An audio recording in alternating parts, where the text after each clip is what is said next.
of its own. And the sheer scale of our defense commitments sends a powerful signal. But what goes under the top line also matters. The way this budget request is structured matters. This is not a $1.5 trillion defense appropriation request. It's a request for $1.1 trillion in base appropriations, and regretfully, another $350 billion in reconciliation.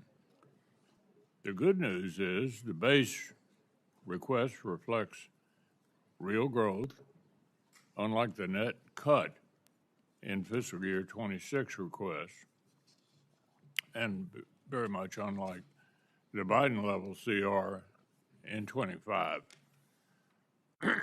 But some of the most pressing items on the fiscal 27 to-do list are regularly downstream of missed opportunities in fiscal 26.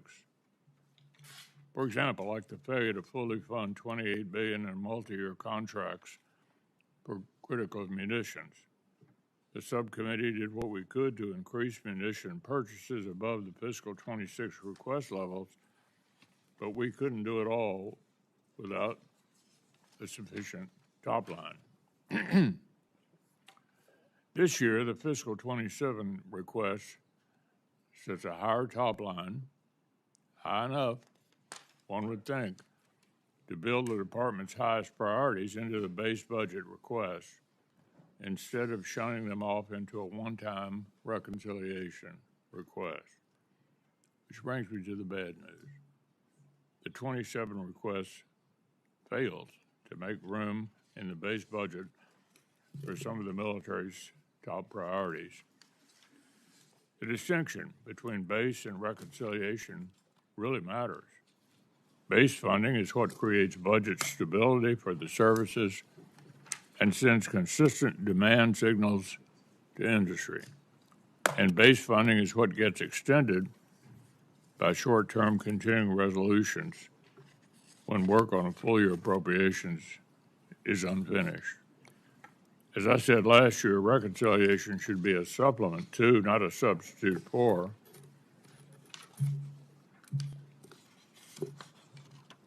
political realities will not always allow for party line budget reconciliation. And if the department's top priorities aren't built into annual appropriations, we're actually taking a big risk. The department is right to make Golden Dome, munitions, and the F-35 program and drone dominance top priorities. But these key lines of effort only work if we put them on solid fiscal footing. So, why is the department requesting funding for multi-year munitions contracts, which by definition require steady year-on-year funding via a one-time reconciliation? And why risk some of the president's top priorities like Golden Dome by not firmly building them into the department's baseline? National missile defense will require sustained funding over many years, not a one-year expenditure. Other key platforms like the second destroyer and the E-7 battle management aircraft aren't requested in base or reconciliation. So, Mr. Secretary, you've been outspoken about the pace of America's armed forces as the most, quote, powerful, most lethal, and most prepared military on the planet. I'm as committed as you are to sustaining that role. But that's precisely why I'm confused by the administration's failure to prioritize key systems in the year-on-year base budget spending. So I hope you'll explain the department's current approach to allies and partners. The stunning success of Operation Midnight Hammer and Operation Epic Fury illustrates the importance of the access, basing, and overflight granted by our allies in Europe and in the Gulf.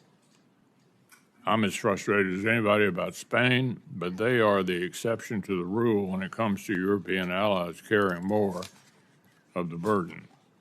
Likewise, it's impossible to conceive of U.S. power projection in Indo-Pac without the breach that comes from decades-old alliance relationships. So I want to hear the Department's view of the role of longtime allies in support of U.S. interests across the globe, because it's quite clear now that our expectation for European allies is no longer the focus of our own continent message that they received from your subordinates for most of the year. Our adversaries are working together to undermine America in the West, strained relations with our partners who are making generational commitments to collective defense and driving investment into American-made weapons and systems only serves our adversaries' interests and limits our capacity and deterrent power globally. So I want to hear about the future of capacity building with committed allies and partners. From the Baltic states to Taiwan and the Philippines, I expect the European capacity building investments intended specifically for Ukraine reach their destination without further delay. Wars in Ukraine and the Middle East clearly show that we have things to learn from our friends. If we want drone dominance, it makes perfect sense to deepen cooperation with the world's most drone warfare experts. I want to underscore this is not charity. When our partners are capable, deterrence is stronger, and the risk to our own service members is lower. This is true in the Middle East today as it was in Europe and the Indo-Pacific. And I think it's noteworthy that our allies in the Pacific have an interest in Ukraine, have sent representatives to NATO meetings. They're hoping for and expecting that NATO will play a worldwide role in defending democratic countries against these adversaries that we're all challenged by. Our allies and partners have many of the interests, and if we fail to take full advantage of it, we're only hurting ourselves. I'll end with one observation on the prospect of supplemental appropriations. The deficiencies of our critical munitions stocks and industrial capacity actually existed long before the conflict with Iran and Russia's escalation in Ukraine. If the administration sends Congress a supplemental appropriation request, it'll be an important step toward fixing a long-standing problem and investing in future deterrence. It shouldn't be a referendum on the war in Iran. I supported a national security supplemental in 2004, even though I thought President Biden's approach to Russia and Iran was too weak. I did it not because supporting Ukraine is in our strategic interest, but because these funds helped replenish American stockpiles and restore our own defense industrial base. And in fact, jobs are created in 38 different states in this country, in our country, American jobs, by a significant percentage of what that went for. Today, the need to expand munitions production and replace battlefield losses is actually even more urgent. So with that, I'll ask each of our witnesses, after we hear from Senator Coons, to make an opening statement and hopefully limit your remarks to 5 minutes. Chris? Thank you, Mr. Chairman. Thank you, Secretary Hegseth, General Caine, Chairman Caine, for appearing before us and for your testimony today.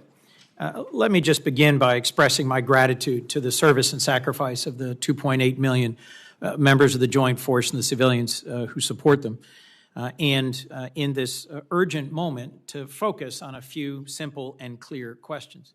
It bears repeating, that the regime in Iran is a terrible regime that has the blood of thousands of American soldiers on their hands over decades, and that they pose a sustained and real threat to the United States and the region.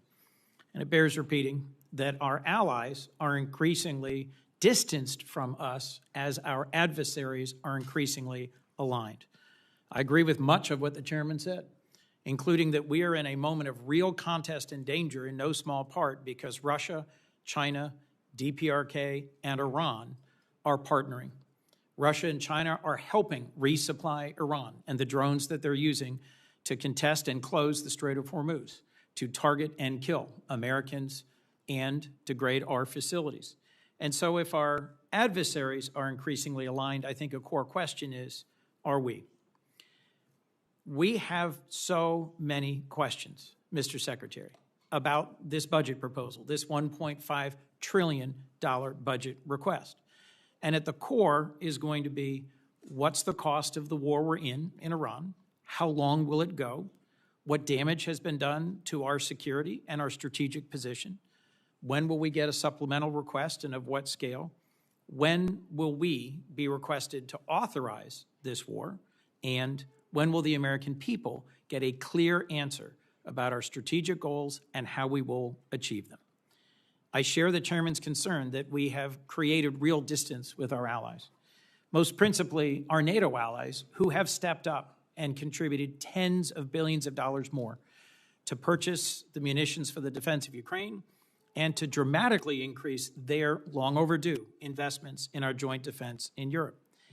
But unfortunately, the way that the move towards war was launched 74 days ago, without consent, without consultation, has caused a real rift with our vital European allies. And again, as the chairman said, and I agree, there is also a critical and urgent need for us to recognize and embrace that in the most important test field, the battlefield in Ukraine, where the Ukrainians are fighting bravely and successfully against Russian aggression, they have innovated. They have delivered the most lethal and capable drone and counter-drone technologies in the world. What is bedeviling us in Iran right now? Their ability to use thousands of cheap, effective Shahed drones to hit our allies, their military facilities, and their oil and gas production facilities, and to target and hit civilian shipping. Who's the world's best at intercepting Shahed drones? Ukraine. Last year, the administration requested 0 for Ukraine and 0 for our key NATO allies in the Baltic states. And on a bipartisan basis, this committee put in $400 million. When we met just about a month ago for the first time over at the Pentagon, and thank you for that conversation, we all emphasized the importance of coming to us with a spend plan for these $400 million. This is a $1.5 trillion request in front of us. Why am I taking your time on $400 million? Because I think it shows a key piece, a missing piece in strategic vision. We should not be standing aside from the war in Ukraine and saying, eventually we want to be a part of some peace between Russia and Ukraine. We should be learning the lessons of Ukraine. Our allies in the Persian Gulf they're buying their interceptor systems at scale. Some of our current and former leaders in our military were working very hard to learn the lessons of Ukraine. I must say, in a recent briefing for this subcommittee, I was very encouraged by 2 very senior members of the United States Army who are in Ukraine and have been helping our armed forces learn. But my heart fell when I left and was told that those 2 senior officers were being forced out. I am concerned that we have a distracted administration and a distracted department. From your written testimony, Mr. Secretary, it seems at times you're more passionate about fighting culture wars than winning the real war that we're in.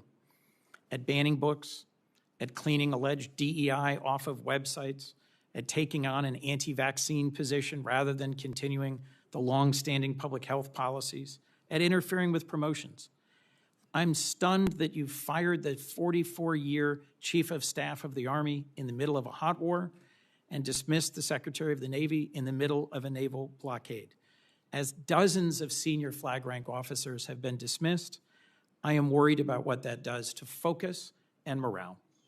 We have a president who seems more focused on a billion-dollar ballroom and a victory arch rather than achieving actual victory, and a small piece of the $1.5 trillion request in front of us is for a new Trump class of battleships, a so-called Golden Fleet, which I think goes in the wrong direction. Let me come back to the basic point I was trying to make. The world of warfare is changing. Every major service can and should embrace smaller, lighter, faster, more distributed, lethal capabilities that will mostly be autonomous. This move towards a Golden Fleet, towards a new battleship, strikes me as moving in exactly the wrong direction, giving our adversaries a bigger target rather than a more capable platform. How do I explain to my constituents the cost of this war and the cost that we are looking together to invest in our national defense? I share the chairman's concerns about reconciliation. Last year, $150 billion was provided to the department, but the mismatch between base year and 1 year, between long-term and short-term, caused tens of billions of dollars in errors in how shipbuilding was handled, errors in how new munitions are being acquired. And working together on a bipartisan basis, we fixed many of those problems. This year's budget proposal triples that request to $350 billion. I agree with you about the urgency of our national defense. In your written testimony, you lay out 4 key goals: defend the homeland, deter China, increase burden sharing with our allies and partners, and supercharge the defense industrial base. As you've seen in the last Congress, I've worked with you and with Deputy Secretary Feinberg on multi-year munitions. I cheer the goal of finally passing an audit in 2028. I think we have critical investments to make in our defense industrial base. I think we are absolutely in the fight of our lives as a republic to win AI and quantum, space and surveillance, and the capacity to fight drones and launch drones. But I'm concerned that you, sir, and this department is distracted by issues that are not focused on the core thing we need to achieve. I could not agree more with what you said in your written testimony.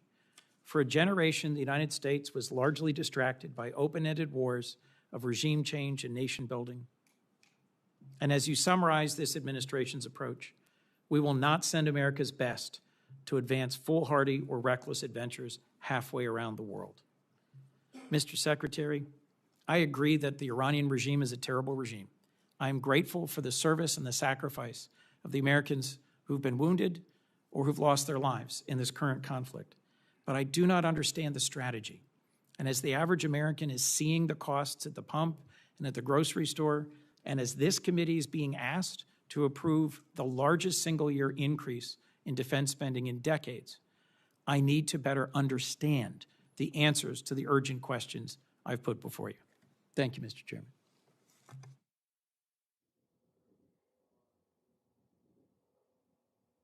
Yes, sir. Chairman McConnell,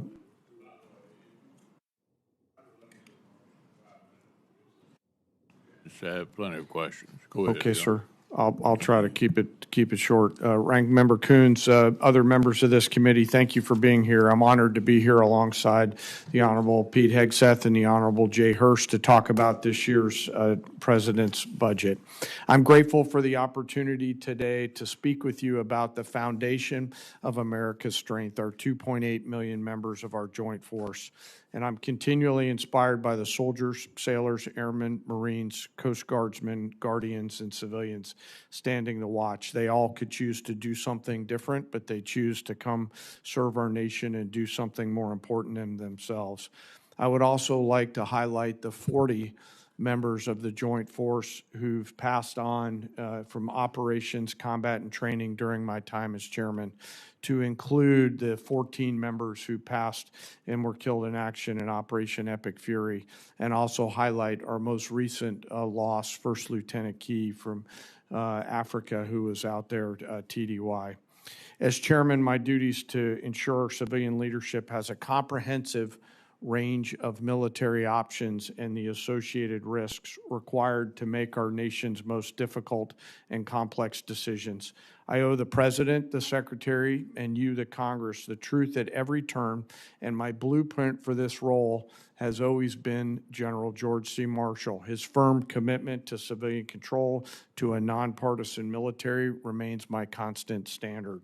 I strive to follow his example by working with you and providing clear and candid, strictly nonpartisan military advice, and to present this committee and my civilian leadership the clearest possible assessment of risk, readiness, and executability, and mindful today of the unclassified environment that we're in here. We are, as you said, Chairman and Ranking Member, operating in a delicate and dangerous times.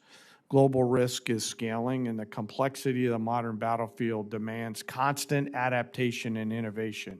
Your joint force is operational at its core, purpose-built for the realities of a complex world. We're organized, trained, and equipped to execute the most demanding missions across the globe with unrivaled precision, as demonstrated by the actions and activities over this past year. We are the most professional military on earth, and we're able to do these things because of the deep, enduring reservoir of training, professionalism, and commitment. Our operational tempo is high, but we're designed to sustain it and rebuild quickly, but we need to rebuild faster. We build readiness every day, we train professionals every day, and we learn to sharpen our edge every day. And we build continually on emerging technologies, as the ranking member said, like AI, quantum, and others, and advance every day, led by great people in our joint force, like Commander Gary Wald, or Wald, G, as we call him, who's out there working every day on our joint staff. Driving this pace of change requires timely, predictable capital and sustained investment, and I look forward to discussing it today.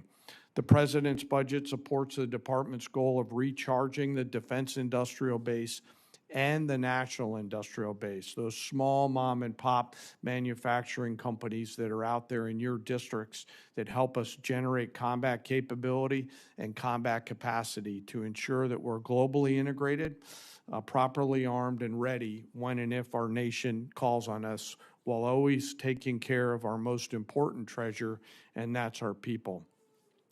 I'm deeply humbled today to be joined by the Senior Enlisted Advisor to the Chairman, Fleet Master Chief Dave Isom, who represents the 1.8 million members of our enlisted joint force. They are the special sauce of America's military. We face dynamic and dangerous times, but I have incredible trust and confidence in the joint force today. I'm deeply grateful for those deployed members of the joint force that are out there right now doing our nation's work, and I remain humbled by the gift of the ultimate sacrifice that those fallen have given us, not just for the 40 during my time in this job, but across the history of our great nation, and their families who continue to soldier on. Thank you, and I look forward to your questions.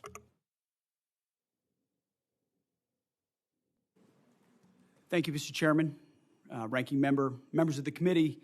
Thank you for the opportunity to testify in support of President Trump's historic $1.5 trillion 2027 budget for the Department of War.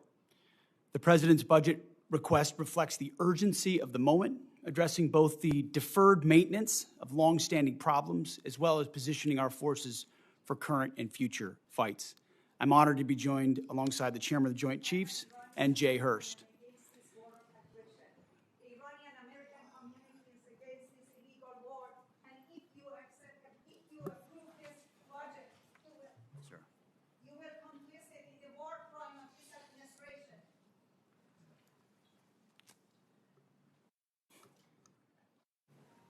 If I may interject, I ask that we have order in the hearing room so we can proceed. I ask the witnesses suspend until the room is cleared. It appears it's cleared. Go ahead, Ms. Secretary. Thank you. I'd like to start by thanking this committee and Congress for your partnership in securing the investments needed to maintain the most powerful military in the world. Our nation's ability to build, to innovate, and support the critical needs of warfighters at speed and at scale is the foundation upon which our survival rests. When President Trump took office, he inherited a defense industrial base that had been hollowed out by years of America Last policies, resulting in a diminished capacity to project strength. offshoring, outsourcing, cost overruns, and degraded capabilities. Under the leadership of President Trump, a builder-in-chief, we are reversing this systemic decay and putting our defense industrial base back on a wartime footing. Urgency informs everything that we do. We're rebuilding the military that the American people can be proud of, one that instills nothing less than unrelenting fear in our adversaries and confidence in our allies. We fight to win in every scenario, to include ensuring Iran never has a nuclear weapon. The $1.5 trillion FY27 budget put forward by the President will build upon the historic $1 trillion FY26 top line and will continue to reverse 4 years of underinvestment and mismanagement of the Biden administration. The $1.5 trillion budget will ensure that the United States continues to maintain the most capable military in the most complex of environments. Not to mention, however, that this budget also includes a historic troop pay increase, 7%, that builds on the pay increases that Congress has given in previous years. And the budget eliminates all poor or failing barracks. Quality of life for our troops is front and center in this budget. By supercharging our industrial capacity and transforming how the department does business, we are restoring American commercial dominance at a pace unseen in generations, transforming the defense industrial base from the broken, slow-moving systems of the past. We have flipped Pentagon acquisition processes from a bureaucratic model to a business model, decisively moving from an acquisitions environment paralyzed by bureaucratic red tape to an outcome-driven organization focused on delivering the most for taxpayers. Over the past year, through historic multi-year procurement agreements, smart business deals, we have sent an unambiguous demand signal to our industry partners, large and small, to build more and build faster. The result has been a surge, a revitalization of our great American factories and a massive reinvestment in the skilled American workers who serve as the industrial muscle behind our warriors. I'll provide a brief overview of what's been accomplished on that front in just a few months. These are announced new facilities and investments in support of American warfighters. The department has helped stimulate more than 250 private investment deals in 39 states and 180 cities in 150 companies, not just the big primes, worth more than $50 billion. This has resulted in 280 new or expanded facilities and more than 18 million new square feet of American manufacturing, 70,000 new jobs. These $50 billion in investments in new plants, new assembly lines, and new factories are private investments, not taxpayer dollars. By completely transforming our department's business model, American companies, private companies, are investing in their own factories with their own money, a historic demonstration of American manufacturing and defense revitalization, all with their capital, not Uncle Sam's. This has not been done before and is long overdue. It's from a bureaucratic model to a business model. These investments equal great things for American families and American workers and help ensure that we can defend the American dream, all American made. Together with the help of this Congress, we're turning the lights back on the arsenal of freedom. We're firing up the American economic engine at every level of our defense industrial base. Every policy we pursue, every budgetary item we request serves to ensure that this department remains laser-focused on increasing the lethality and survivability of our fighting forces from the front lines to the factory floor. We truly believe this is a historic budget. And at every level, we have made it a fiscally responsible budget. This is also a warfighting budget. Under President Trump, we are restoring the unbreakable might of American manufacturing, which has to underwrite everything. We're providing for our warfighters, and we are putting the people and interests of this country first. May Almighty God continue to watch over our troops, and may we honor the legacy of those brave Americans that we've lost. That is our sacred mission, and that's what we'll continue to execute on. Thank you for this opportunity, and we look forward to your questions. Thank you, Mr. Secretary. I know we all understand you're going with the president to China. We all agree they're the greatest long-term military and economic challenge to U.S. and our Western allies as well. Of course, Taiwan, Japan, and Philippines look to us. So can you reassure the countries out there in the Pacific that their security will not be on the table during the talks in Beijing? Is our strategy to preserve American primacy or simply to accommodate China's rise? And can you speak to our commitment to preserving freedom of navigation in places like the South China Sea? Well, thank you for the question, Senator. I would never purport to speak on behalf of the president or what he will say or how he will approach these talks, but having an opportunity to watch him work, every aspect of what he pursues inside this relationship is to ensure that American interests are advanced. And our department, underneath that, we've worked very hard in that region, in the Indo-Pacific, with Japan, with the Philippines, and others, to make that a priority to ensure that America's security is amplified by burden sharing of partners who recognize the shared threats that we face and are willing to invest alongside us. And some of those things are known to the public. Some of those things are not known to the public. But since the beginning of my time in this job, we've focused in that area of operations to ensure that Admiral Paparo has every option available to include with partners to create all the dilemmas necessary to give America every advantage possible, whether it's freedom of navigation, access basic and overflight, and ultimately put the president in a position where he's going into Beijing in a position of strength, which he will be. So would you be a little more specific about navigation, particularly in the South China Sea? I think what you've seen from this administration is a commitment to freedom of navigation. Take, for example, the BAM and the Houthis, which under the Biden administration, they allowed American ships to get shot at without consequence. And President Trump undertook that mission, Operation Rough Rider, for 50 days, and the Houthis stopped shooting at our ships. It wasn't a nation-building exercise. It was an advancing of freedom of navigation and our interests. The same would pertain to any waterway in the South China Sea. America's ships should sail freely, so should others in the international maritime sphere.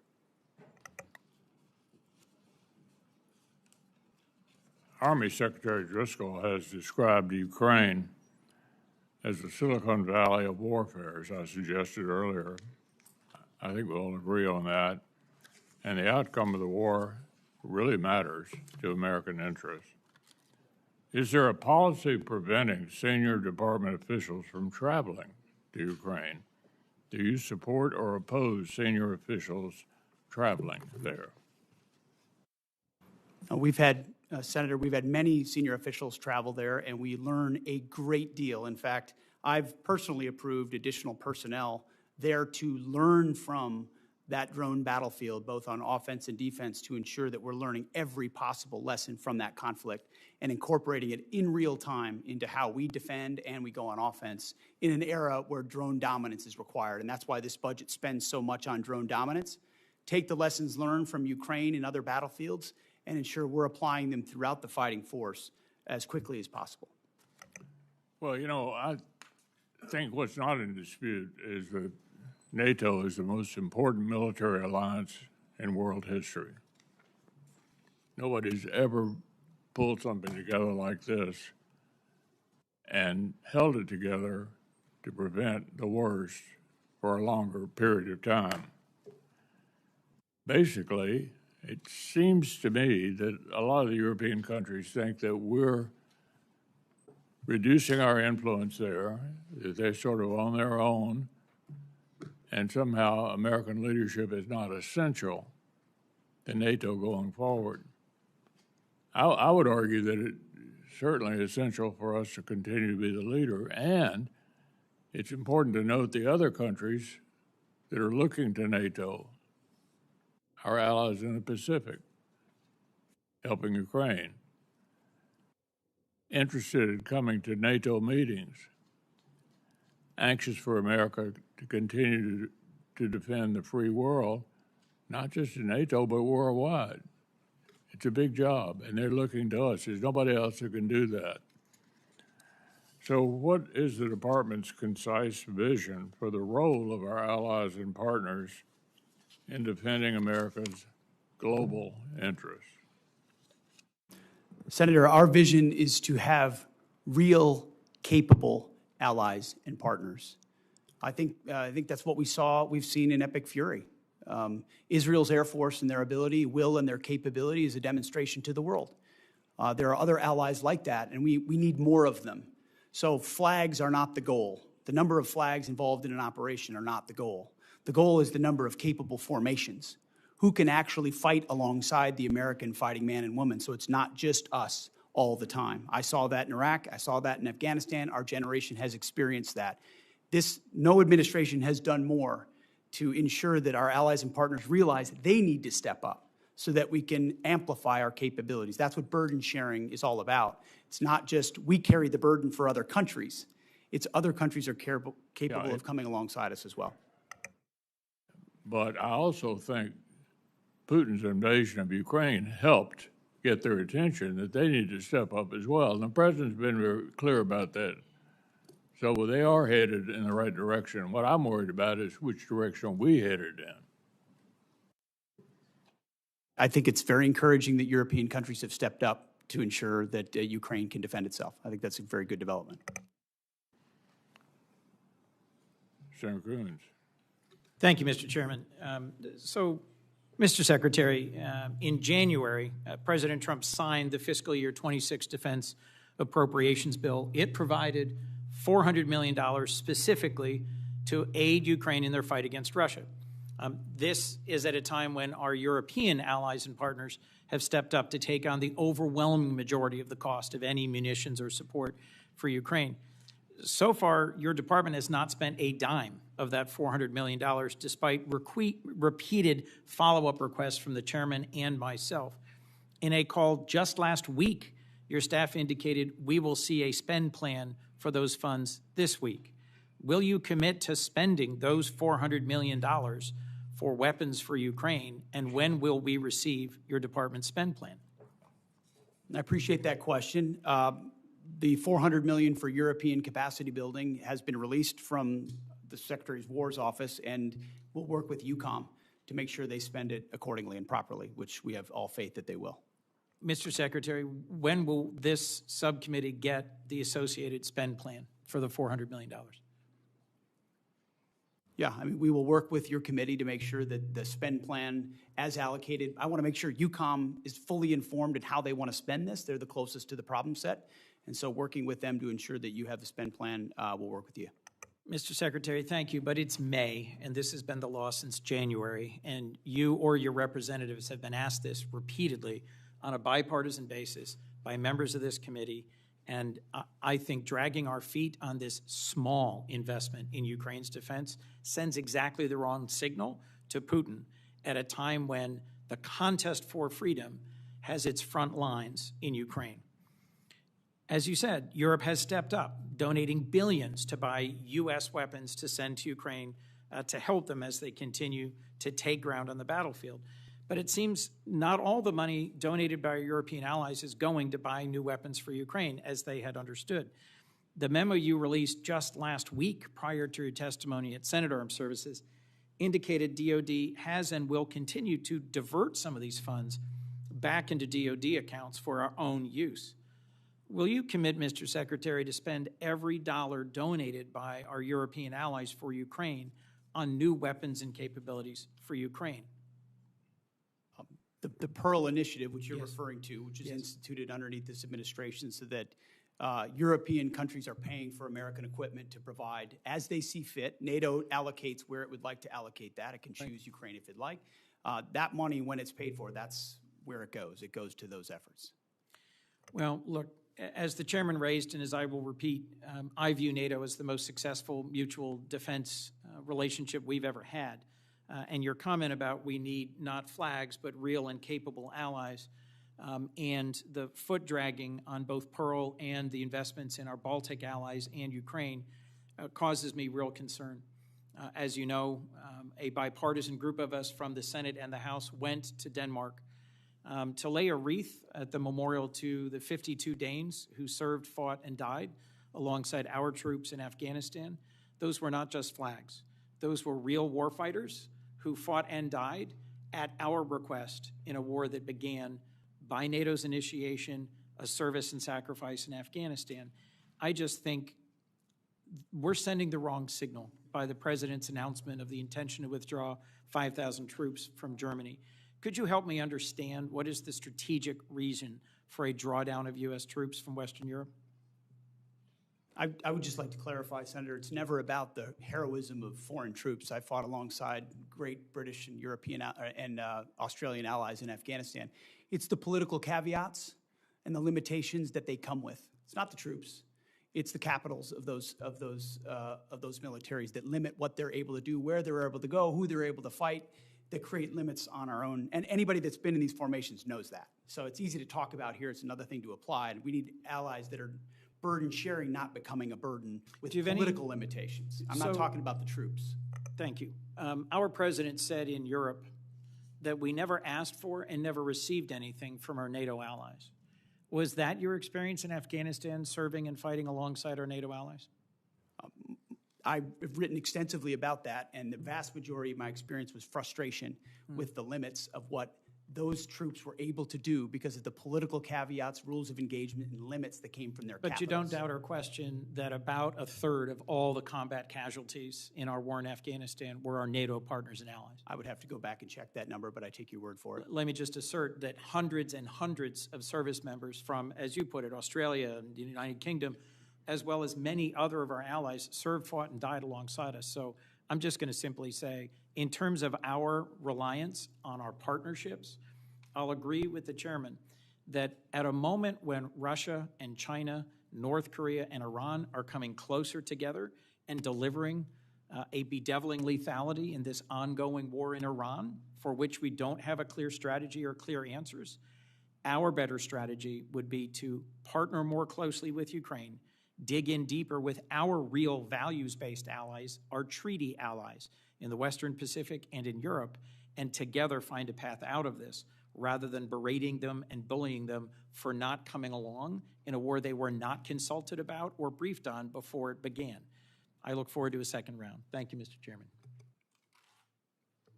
Senator Collins. Thank you, Mr. Chairman. General Caine, when the Department of War was planning its operations in Iran, did you anticipate the closure of the Strait of Hormuz and the resulting impact on oil supplies for many countries, including here in the United States, where we've seen gas, diesel, and home heating oil prices go up? I ask this question because there's historic precedent, obviously, during the Iraq-Iran war. Tankers were fired upon in the Strait. Senator, thanks for the question. As always, we have an incredible staff over at the Pentagon and down at USCENTCOM. And we always look at the range of military branches and sequels. I won't comment on any particular one because that gets to whatever advice I may or may not have given to the president, and I do that in private. But you should rest assured, as should the American people, that we cover and consider the full range of things all the time in our careful consideration of military actions and the advice and or options that we present our civilian leaders. It seems to me that there's been a different plan almost daily with dealing with this problem, which is why I ask. Mr. Secretary, let me start by thanking you for visiting Bath Iron Works in the state of Maine. The workers were very pleased to greet you and hear your encouragement and praise. The Aegis destroyers play such a critical role in our national security, from intercepting Iranian missiles to supporting combat operations around the globe. While visiting Bath Iron Works, you correctly described the DDG destroyers as the workhorse of the fleet and emphasized maxing out on DDGs sends a message to the world. I was also delighted that you noted that Bath built is best built, a slogan of which we're very proud. I fully agree with all those sentiments. That's why I was alarmed to see that this year's budget request only includes funding for just one DDG 51. That's down from 2 in FY26 and 3 in FY25. That reduction to a single DDG 51 creates uncertainty for U.S. surface combatant industrial base at a time when BIW is demonstrating huge progress in workforce retention, production stability, and faster throughput. So there needs to be a steady demand signal for DDGs in order to keep the yard operating at all phases, from cutting the initial steel to completing the ship. So I'm puzzled by why only one DDG is requested and concerned about what that will mean as far as maintaining that workflow. I'm particularly puzzled by the decision in reconciliation to request $1.8 billion for foreign-born surface combatants at the same time that there's the proposed cut for American-built destroyers. Wouldn't providing a demand signal for U.S.-built DDGs from the department help the industry further increase the speed at which these ships are being produced? And I'm sure when you were at Bath, they probably showed you the chart of the enormous progress that they are making. I appreciate the question, Senator, and it was a great visit, and it's incredible what they do. To both your questions, the answer is shipbuilding capacity, and that's why we invest, $65 billion in shipbuilding in our shipyards, is because the reason for a request of that number is the ability to build them and how quickly. And so, as soon as that capacity is increased, which we anticipate this investment will do, then we look forward to ordering DDGs into the future, because they are the backbone of our naval fleet. Thank you, Mr. Chairman. Senator Irvin. Thanks, Mr. Chairman. I associate myself with the remarks of Senator Coons earlier about the $400 million for Ukraine, and I hope that it is allocated quickly. I'd like to ask a similar question about the $200 million in that same appropriation bill that was designated for the Baltic Security Initiative. Has that money been released? If it has not been, it should be. I don't know, has it been released? Senator, so I believe there was a mistake with how the appropriations bill was written. We're trying to rectify that through a reprogramming action to make sure we have sufficient funds in the DSCA account to execute BSI. It's 5 months after that bill was signed into law. How long will this take? I think it's contingent on the reprogramming action being approved by the committees of jurisdiction of the Department of War. So you're suggesting it has to go back through Congress for the current appropriation? I need to move money between DSCA accounts to execute BSI. That's well, right. I can tell you, I would like to work with you to dispatch that money. It is needed for the Baltics and Poland and needed on a timely basis. Absolutely. I'd like to take a moment to reflect on the war in Iran, which you, Mr. Hurst, testified before Congress has cost us $25 billion, 14 U.S. military personnel tragically killed, and a tenuous ceasefire in place. As I look at the achievements, Iran to date, led now by an even more extreme supreme leader. The global economy is held hostage to the standoff in the Straits of Hormuz. Our munitions stockpiles are dangerously depleted, and Iran is no further from a nuclear weapon than before our invasion. General Caine, the president has claimed on several occasions over the past couple of months that the war is over, that the conflict has been concluded. What were the goals of the U.S. conflict in Iran, and have we achieved them? Well, sir, I'm going to be mindful of my need to maintain trust with a variety of stakeholders in the job that I'm in, which includes you, the American people, the Joint Force, and the President. And to that point, only our political and civilian leaders set the national military objectives. Our military objectives have been clear the whole time around targeting Iran's ballistic missile systems, preventing them from threatening U.S. forces in the region, destroying the Iranian Navy, degrading its capacity and capability, and ensuring that they can't rebuild by focusing on their defense industrial base. I'll defer to the Secretary and the President on other strategic objectives, but that's what we've been focused on, sir. Do you feel that the situation in the Straits of Hormuz indicate a victory on our side? Sir, only political leaders decide victory or defeat, and that I'll leave it to them to opine on that. They are the ones who invoke or stop the use of military force. Well, then let me put it in strictly military terms. Can you explain to the American people who are facing these gasoline and diesel oil prices what is going on in the Straits of Hormuz, where Iran, which was attacked by us, seemingly as the Straits of Hormuz at a standstill, with 1,500 tankers waiting for either permission or peaceful circumstances to navigate? So I think militarily, it's a case where Iran is choosing to hold the world's economy hostage through their use of military power across their southern flank.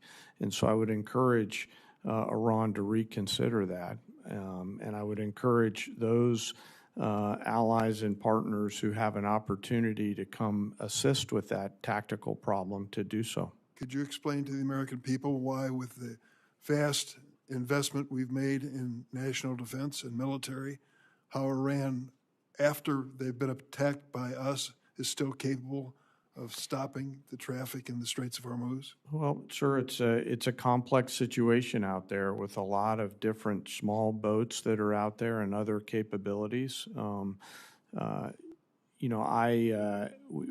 Some of this is on the commercial traffickers.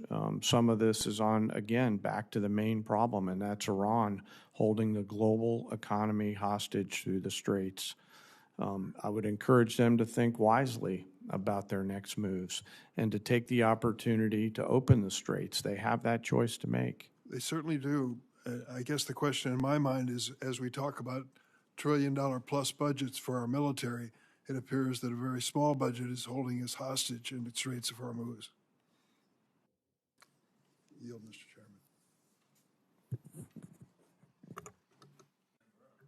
Chairman. Thank you. I just want to start off with saying that these military operations against Iran have been spectacular.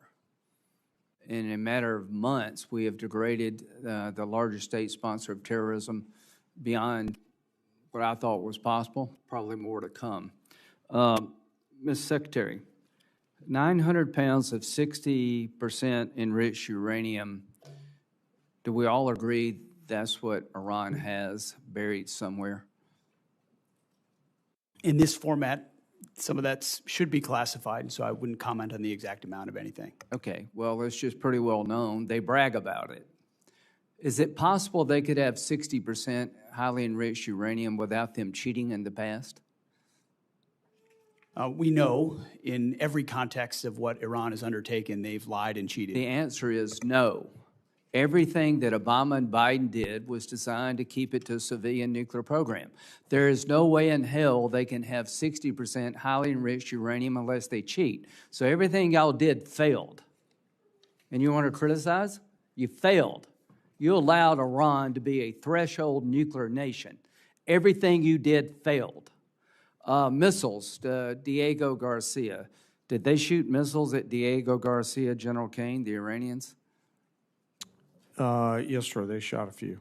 Under the protocols we had in place, were they supposed to be able to do that? Without reviewing the fine print, I believe the answer is no. No, they weren't. You failed there. You failed to stop Iran from being a nuclear threshold nation. You failed to stop Iran from having missiles that could go thousands of miles. Why should we listen to you? Bottom line here, China. Does China buy 90% of Iranian oil, Ms. Secretary? China buys a very large percentage of Okay, Iranian oil. 90% is pretty large. So does China buy, are they the largest purchaser of Russian oil and gas? I would imagine they're up there, Senator. They are. They're the largest. So President Trump, when you go to China, realize that the person you're talking to is propping up Russia and Iran.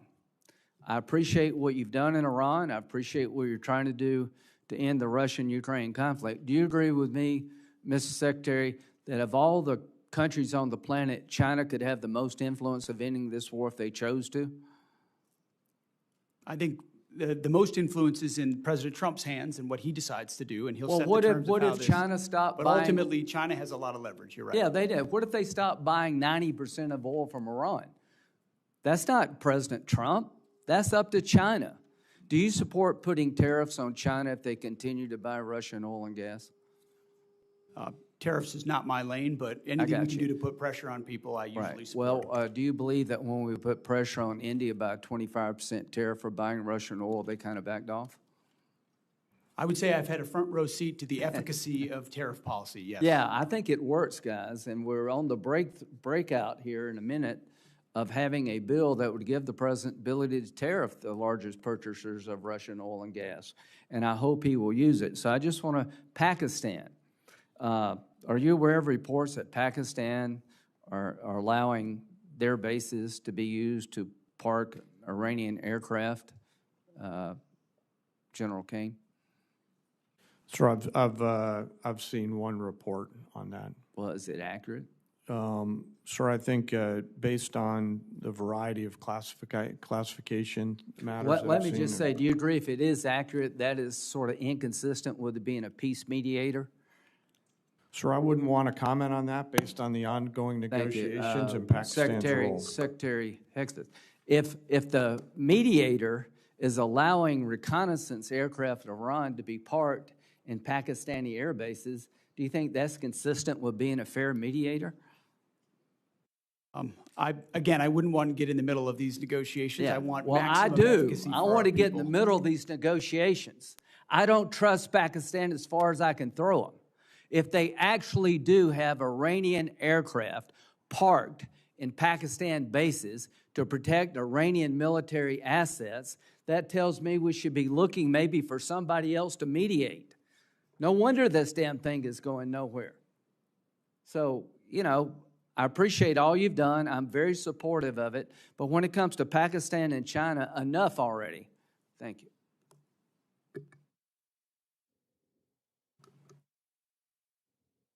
Thank you very much, Mr. Chairman. Thank you, gentlemen, for being here today. Mr. Secretary, we have been trying to track down the expenditures in the Operation Epic Fury and Operation Freedom now. And we've sent letters, and we've got very few responses. We've been sending letters since March 10th.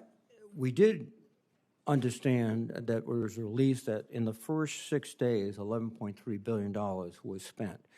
And then recently, we were told $25 billion was spent. Today, I think the number is $29 billion. Can you provide some details as to what consists of that $29 billion? Have we counted everything?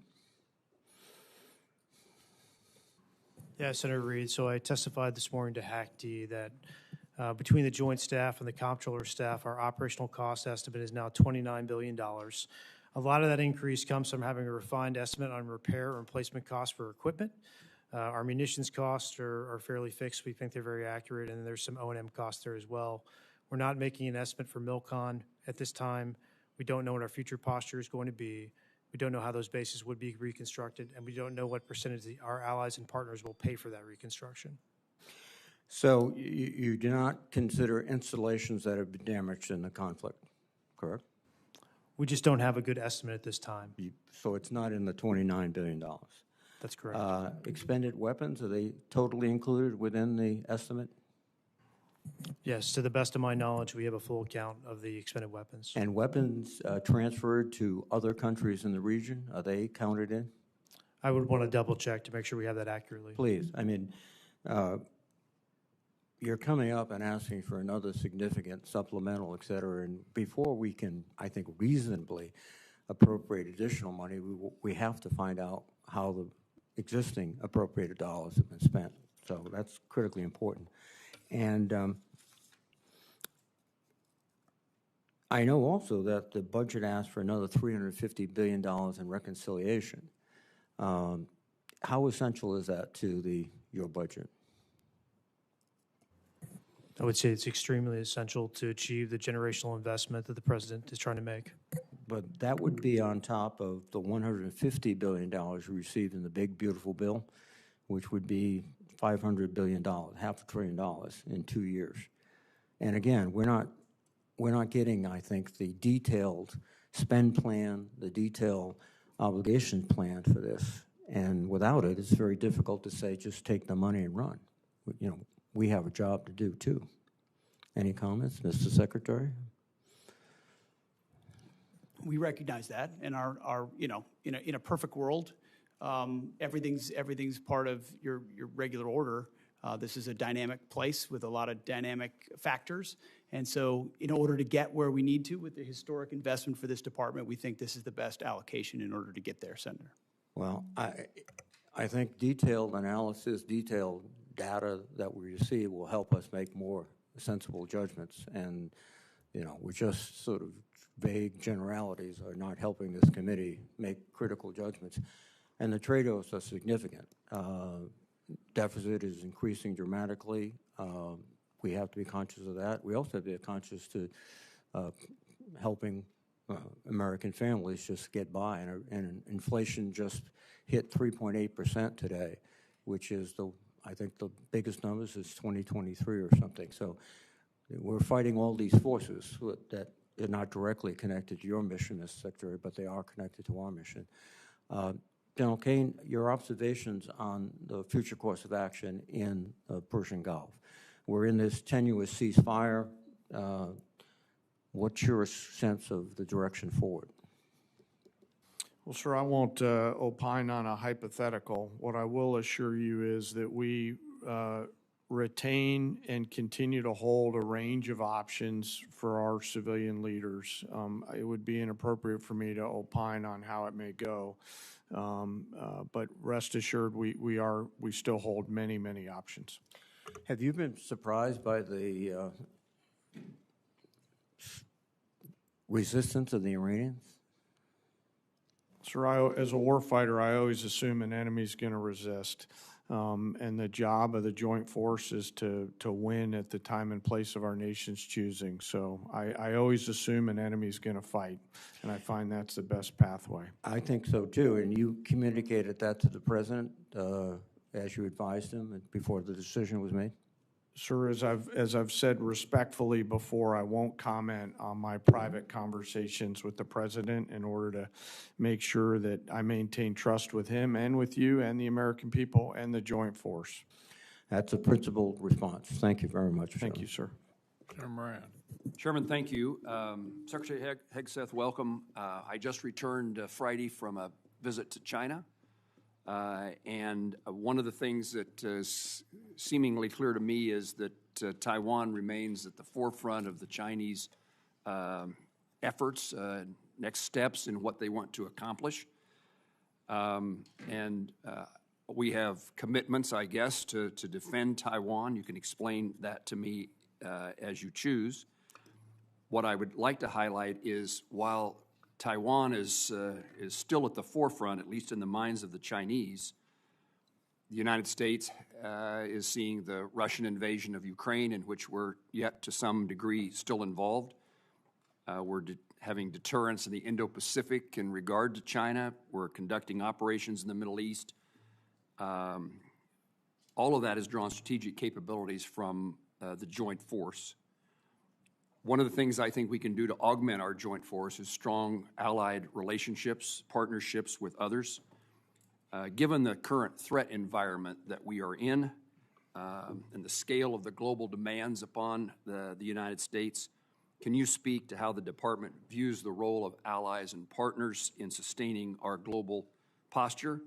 And does the defense budget reflect the needs to strengthen allied integration and maintain credible unified deterrence?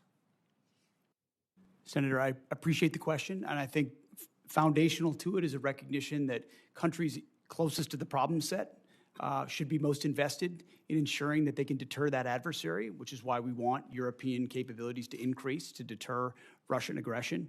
When you look at the Indo-Pacific, it's been a focus of our department since the day I showed up, whether it's ASEAN or Shangri-La or traveling to the region, going to South Korea, going to Japan, going to the Philippines, having them to our building to build out those relationships in a very real operational way. It's not about what we can sign.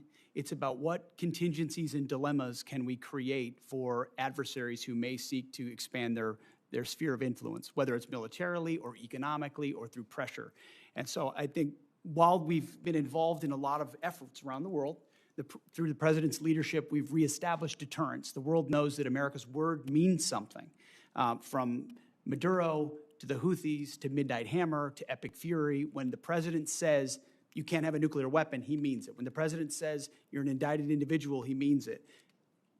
Everybody sees that, including in the Indo-Pacific. And when you do that, plus build out your alliances, not based on talk, but based on capabilities, access, spacing, and overflight, training, interoperability in discrete ways, I think all the right people pay attention to that and see it. And that's been the focus in the Indo-Pacific for us for a while. And the budget request reflects those that circumstance that you just described. Very much so. I would say Admiral Poparo, his request, his line items, his input was front and center in the build of FY27 to ensure allies and partners are considered. Yes, sir.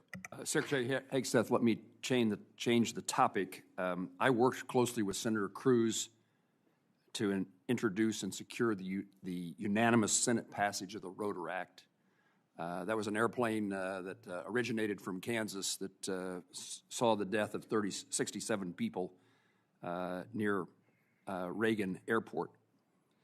The department in December the 17th, released a statement in support of the Rotor Act, and yet when the House considered the Rotor Act, the department released an additional statement and claimed that enactment would create significant unresolved budgetary burdens and operational security risks affecting national defense activities. Can you explain what happened between the first statement and the second statement that caused there to be a different reaction? And I ask this because it's still very important to me that the Rotor Act or something very similar to the Rotor Act is enacted into law, and apparently for it to be passed, it needs to be something that the Department of Defense is supportive of. So what is it that changed between the initial statement, the second statement, so that we can bring this legislative endeavor to fruition? Well, I appreciate your attention to what occurred there. We've taken it seriously from the beginning. We recognize the need for the requisite oversight.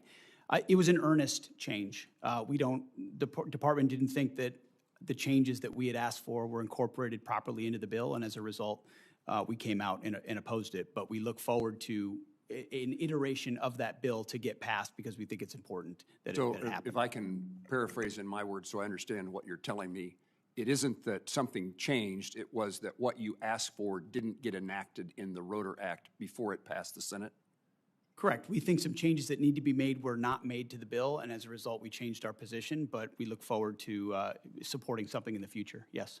In my 15 seconds left, General Caine, could I ask you to visit with me momentarily after the hearing so that I can raise a topic with you and have you point me in the direction of where I can find an answer? Of course, sir. Thank you. Senator Murray. Thank you very much, Mr. Chairman. Mr. Secretary, the war in Iran has not only cost 13 American service member lives, it is also costing American taxpayers dearly. Tens of billions of dollars and counting, and that's money that could be helping people perhaps get health care.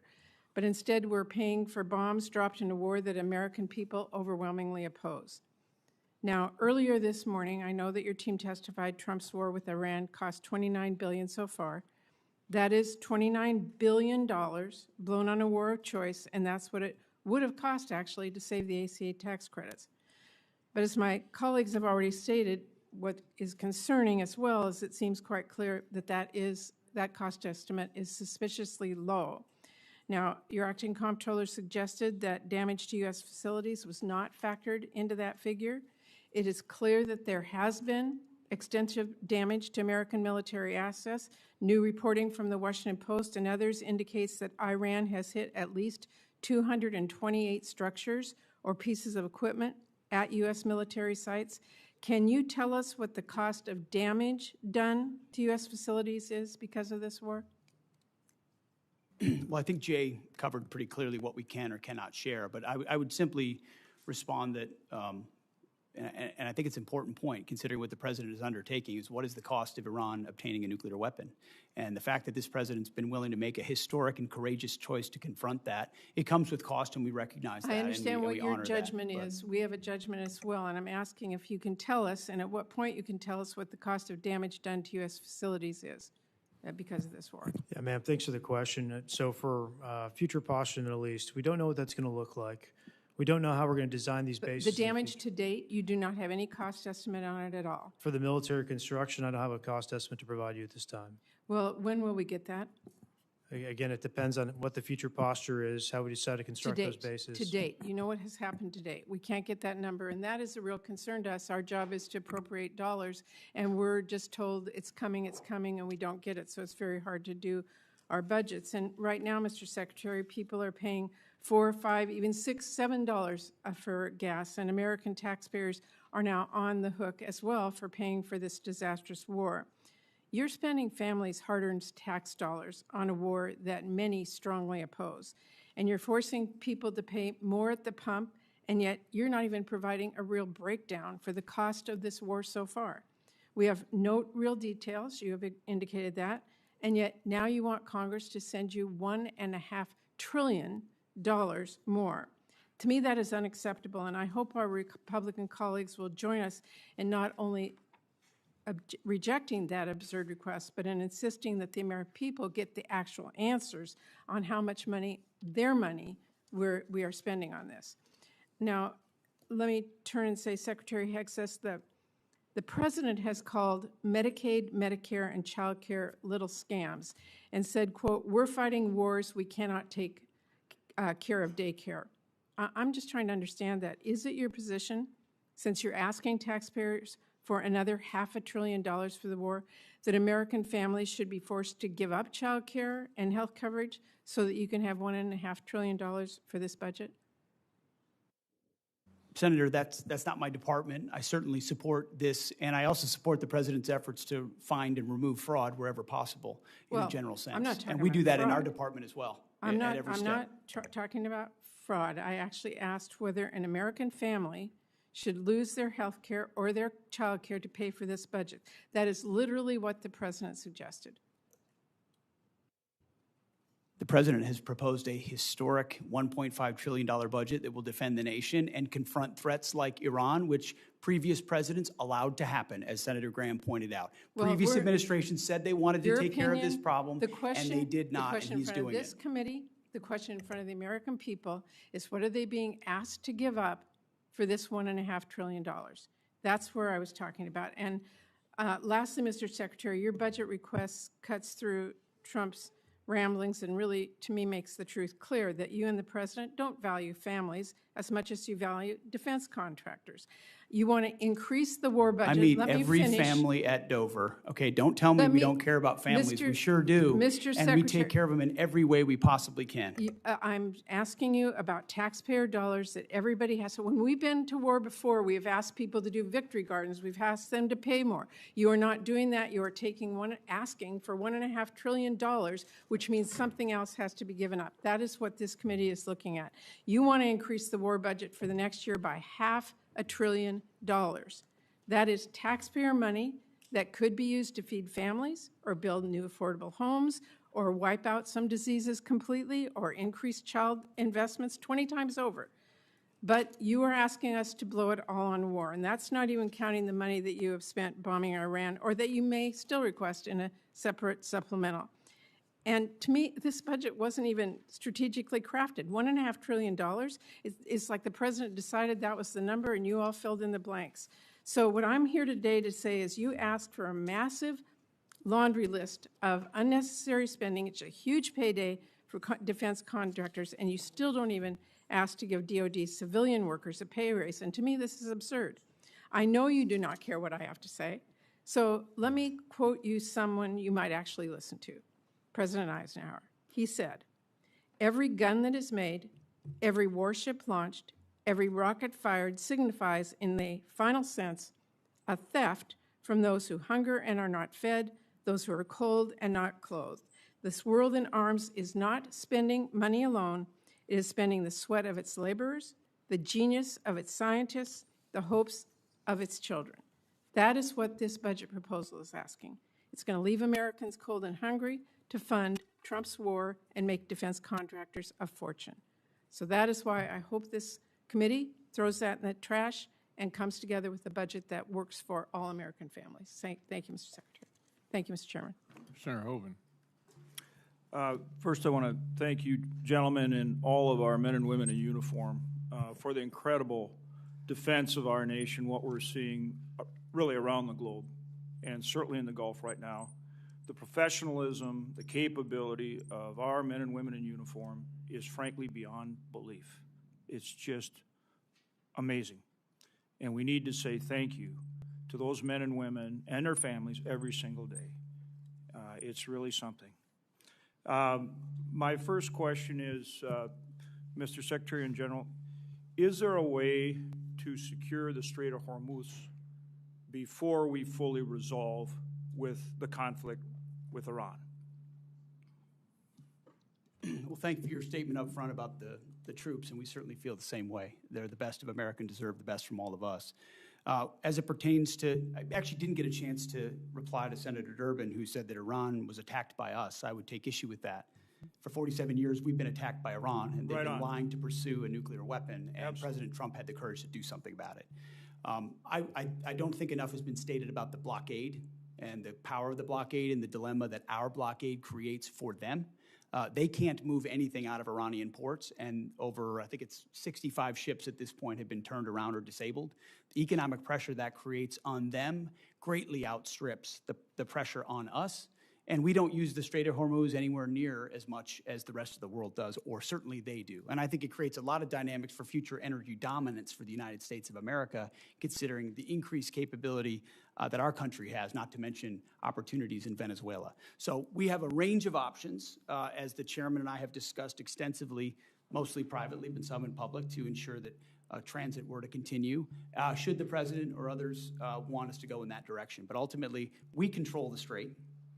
Because nothing's going in that we don't allow to go in. And trust me, when we look at what Iran's thinking about that, they know they can't break it, and it's very concerning for them. Iran only responds to strength and force. And that's specifically why I asked the question, in that their evil regime can make their people suffer and hang in there.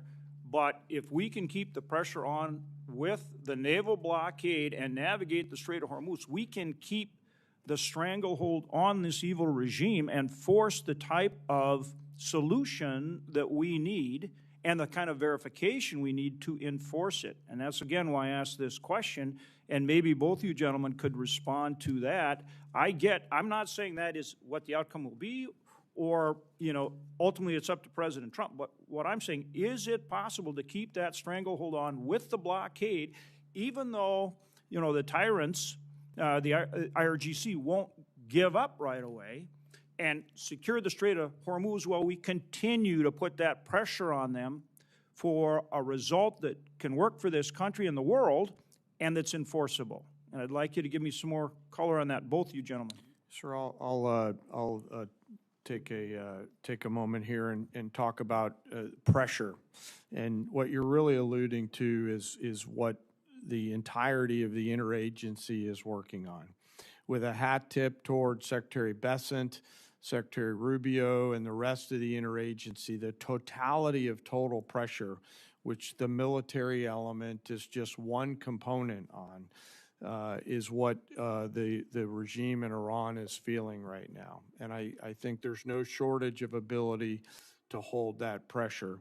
The decision on for how long to hold that pressure is, of course, a political one and within our civilian leadership. But I would highlight that they are absolutely feeling that pressure, not just from the blockade, as the Secretary talked about, but the continuation of sanctions that Treasury and others have put on there, and we retain a range of military options. Well, I 100% agree with you, but their ability, the regime's ability to endure pain is significant because they just put it on their people. My point is keeping that pressure on them, but at the same time securing passage in a way where commercial traffic will start moving. That relieves pressure on us and our allies, and that's what I'm asking for more color on how you effectuate that. Senator, there are options for that should we go in that direction. There's a multitude of different directions should the president seek to go that way that we're prepared to operate on. Evidenced by the destroyers that went in and came back out. Exactly. To the great detriment of the limited ability of Iran to defend. I mean, remember, the entirety of Iran's conventional navy is at the bottom of the As with everything you do, you start out at a really high level, and then you just get better. And I'm seeing that with this blockade right now, with the way you disabled those last two tankers. I mean, you're getting better at blockading. And again, that's why I'm looking for continued options to secure traffic in the Strait while we continue to put pressure on Iran. Okay. Thank you, gentlemen. Thank you, Chairman. Secretary General, thank you for being here. Secretary, I want you to provide some reassurance for my constituents. In 2019, the DIA published that Iran, quote, had swarms of small boats, large inventory of naval mines, an arsenal of anti-ship missiles that can severely disrupt maritime traffic in the Strait of Hormuz. In 2025, after Operation Midnight Hammer, a Brookings expert said, quote, "It is wrong to conclude Iran is now a defeated nation and will act accordingly. Iran's demonstrated destructive missile capabilities have penetrated nearly every part of Israel. Iran's arsenal could endanger American forces in the Gulf." And Senator Collins asked General Caine about the extent to which you were briefed and the president was briefed about the very likely outcome of this kinetic engagement.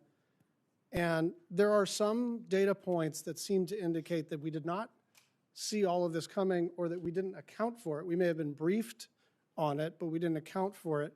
Parts of the THAAD and Patriot systems in South Korea were moved to the Middle East. This is after the war. After the war, munitions were moved from around the world to defend U.S. sites in the region. There was a rush.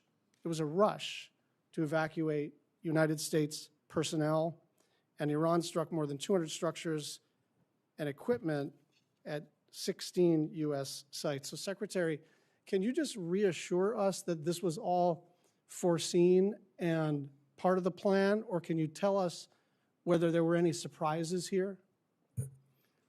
Well, thank you for the question, Senator. I can reassure you that it was all accounted for. Every aspect of this was poured over by the Joint Staff, by civilian leadership, and represented in pursuit of a very clear goal. And the chairman laid out correctly what the metrics militarily were from the beginning, whether it's ballistic missiles, Iran's Navy. You know, you can't contest a blockade if you don't have a conventional Navy, destroying the defense industrial base. But it was all in service of ensuring Iran never has a nuclear weapon. So as a for example, I mean, that was, so I want you to know, it was all seen through the lens of preventing Iran from having. Yeah, I understand that's the underlying objective, and I do not dispute the military success. I don't think there's any doubt that when the most powerful, most well-funded, most technologically advanced, most disciplined, most trained military in human history sets out to do something, they almost always accomplish it. And so that's not what I'm talking about. I'm just wondering why we're moving THAAD assets from South Korea after the war started. I'm just wondering why there was a scramble to evacuate personnel. And I'm wondering why the President of the United States, our Commander-in-Chief, said that he was shocked that Iran would retaliate by striking other countries in the region. This was not just foreseeable, it was foreseen. It was, you know, you don't need to get into a skiff to understand that their likely play was to asymmetrically retaliate and then to close the strait. And then it happened, and then the president said, gosh, who could have seen this coming? I'm just trying to figure out, for those of us on the left and the right who are wary of regime change wars, who are wary of happy talk, who have learned through terrible experience the cost of this kind of adventurism, why is this any different, and why didn't we see this coming? I appreciate your lauding of the force up front, and earnestly, that it's the greatest fighting force on planet Earth. But that was the same fighting force that surrendered to Iranian fast boats under the Biden administration. We all remember the pictures. Remember the Americans with their hands above their head at gunpoint of the Iranians? It's because they didn't have leadership like President Trump, who empowered them to do what was necessary. The Biden administration allowed them to pursue nuclear ambitions, didn't do anything about it. President Trump stepped in. We factored all the risk and ranges of options, put in maximum defensive capability for our troops as we could in real time, empowering the CENTCOM commander with everything he needed to ensure this mission could be as successful as possible, knowing there are branches and sequels of every operation that have to be accounted for. I'm going to factor the Navy. You might wonder, why would you sink the Navy if you're trying to prevent a nuclear Iran? There's reasons for that, because you're planning for contingencies in other ways that this could go as well. Secretary, I'm trying to stay on time here. I hear what you're saying. I just don't hear an answer to the question of why we had to take certain actions that could have been taken before the kinetic engagement and would have kept our assets and our personnel more safe and would have looked and actually been more planful, more thoughtful, more well executed. Why are we doing all of this stuff as if it's a scramble if all of this stuff was foreseen? I think I'm quite confident, along with the CENTCOM commanders, that we took every action possible to ensure that we were prepared for this conflict. Thank you. Thank you, Mr. Chairman. Mr. Secretary, gentlemen, thank you. I wanted to start off my questions with a focus on the reconciliation package. I know that it has not yet been introduced, but we're told $350 billion. Here's my concern, and I'm just going to be really direct. We've got a second reconciliation that we're going to be dealing with in these next few weeks regarding immigration enforcement, and we're halfway through a calendar year. A third reconciliation may or may not happen. I'm just being direct and upfront. I think certainly the focus will be to try to move us to that. But here's my concern. If we have a $350 billion sitting in the reconciliation package, you look at what is contained in that. 53 of your 85 requested F-35s. So I look at that and say, wow, if the reconciliation bill fails or doesn't advance, you drop below your own FY26 fighter procurement baseline. Over $53 billion for drone dominance. I think this is all something we support. Over $113 billion for munitions production and industrial base investment. There's other areas. So here's my question. I worry about us banking on a third reconciliation package. I know we don't want to engage in the speculative here, particularly if it's a negative, but I'm worried about the committee accepting a defense budget where effectively a quarter of it, including some of the bread and butter procurement requirements, depends on a third reconciliation package that may be an uphill climb. And so I don't know, Mr. Secretary, if you can kind of walk me through why I shouldn't be worried about this, why what is included in the base budget bill will be the good coverage that we need, and it is not necessarily dependent on an additive of the reconciliation. Senator, I appreciate that perspective and share your concern. That's why one of the main efforts setting aside operations and everything we do in real time for the troops is ensuring that both the base discretionary budget and reconciliation are passed so that President Trump's historic budget is realized. Because of the underinvestment of the past, whether it's continuing resolutions or Biden budgets, we need to supercharge our defense industrial base, our munitions into the future. And so our entirety of our team and our department is running in the same direction to ensure that reconciliation as swiftly and as clearly and cooperatively as possible is passed alongside the base discretionary budget. Well, I understand that, but I just need you to understand our concern here, that you've got your base budget and then you have the reconciliation. I want to ask about the Iran authorization. No great secret around here. I have been talking about an authorization of use of military force.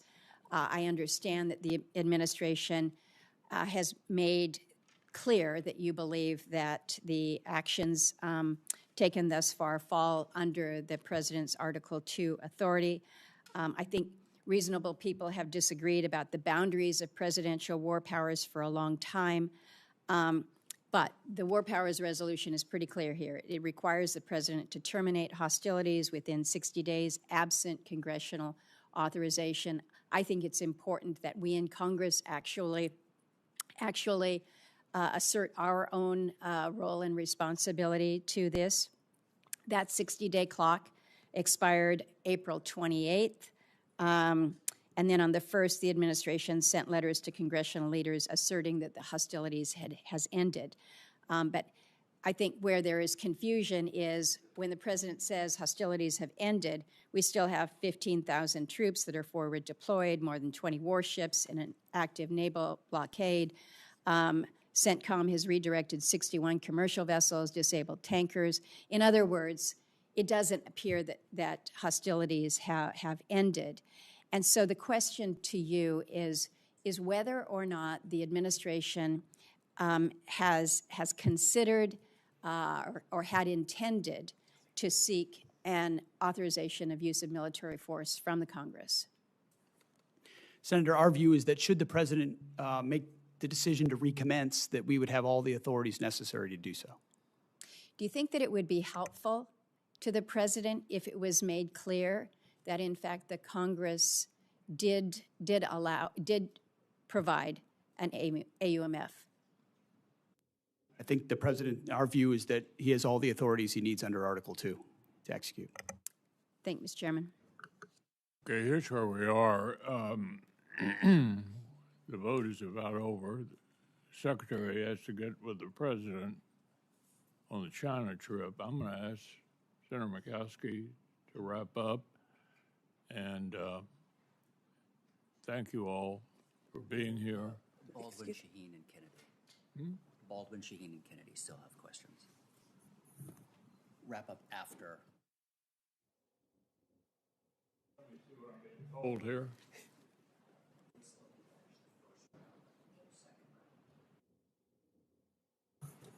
Yeah, obviously there's not a whole lot of time for a second round, so we'll get through everybody. And Senator Murkowski, I appreciate your taking over. Thank you. Secretary Hegseth, Chairman Caine, thank you for being here today. Today is the first time either of you are appearing before this subcommittee since the abrupt choice was made to cancel the acquisition of the Constellation-class frigate, which was being built in Wisconsin.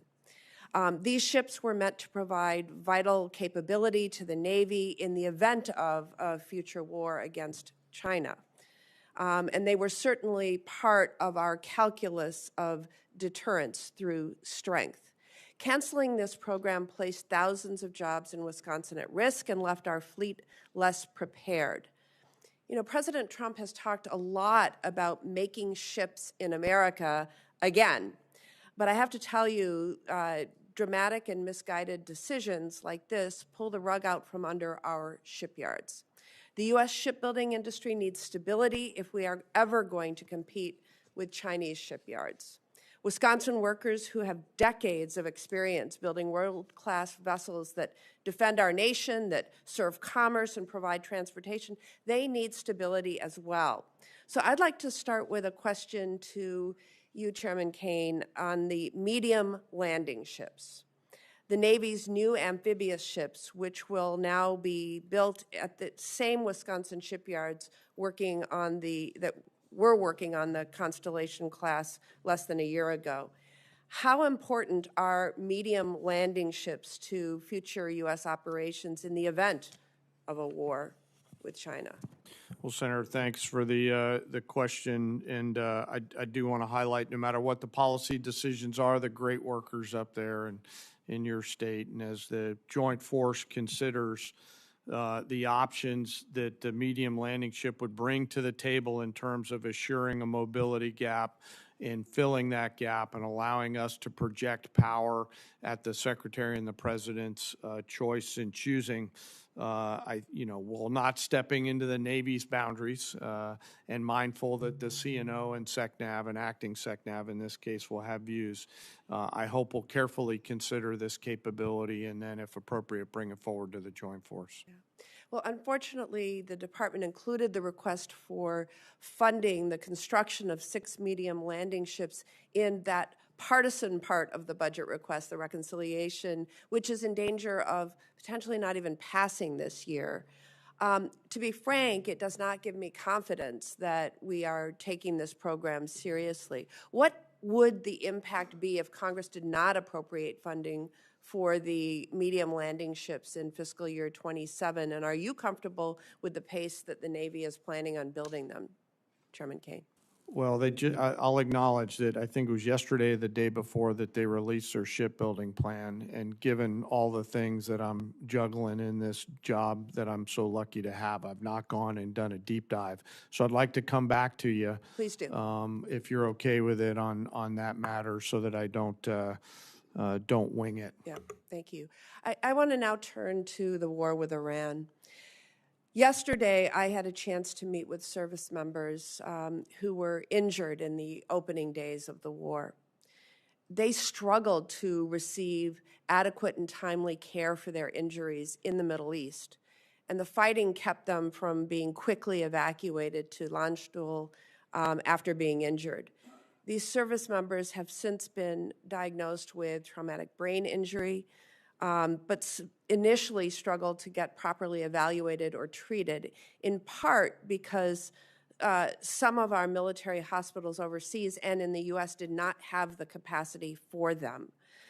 They had to wait for more than 3 weeks to receive the treatment they needed, and it seems clear to me that our military medical system was not prepared to treat those injured in this war.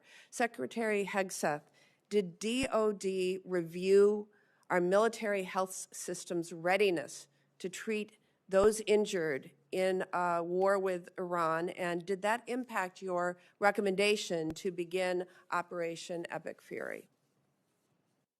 Well, the view of the department was always to, as expeditiously as possible, move anyone injured that needed further care to Europe for that care, with the recognition that, thankfully, 90% of those that have been injured in Epic Fury have returned to duty. So most of those injuries have been minor enough that they return, but we always catalog if there could be future complications to ensure that they get care in the future.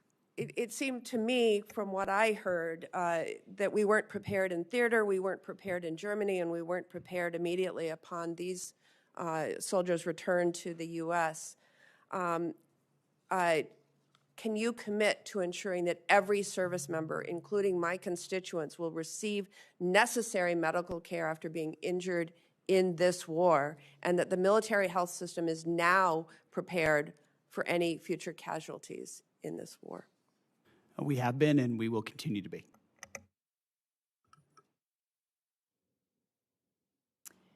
Senator Shaheen. Thank you, Madam Chair. And thank you both for being here, all three of you for being here. Since your testimony 2 weeks ago, Secretary Hegseth, before the Armed Services Committee, the department has sent over your legal review, which I appreciate, thank you, for use of security assistance funding for Ukraine. However, as was determined earlier in the testimony, funding still has not gone out the door. And I didn't hear you give a date when this committee or the Armed Services Committee can expect to hear or receive a spend plan for those dollars. General Caine, the day of the testimony, got back to us as he said he would and explained that he had coordinated on the spend plan on April 13th. So that's been almost a month, and we still haven't gotten anything. So when are we going to see the spend plan for Ukraine? The spend plan for the European capacity building is in conjunction with No. EUCOM. I'm asking for the spend plan that we are providing. Are you suggesting the Pearl funding is part of that spend plan? Did I understand? The specific Do I line misunderstand item you? was European capacity building in the budget. I understand, but And the as a result, intent we're of working with Congress EUCOM to allocate it. was to spend that $400 million. I think you heard from Chairman McConnell, you heard from Senator Coons. There was discussion at the time with the Congress that those dollars were intended to be used for Ukraine. And the reason it was designated as it was because what we heard from Speaker Johnson was that the president was going to veto the bill if Ukraine was mentioned in it anywhere in the bill.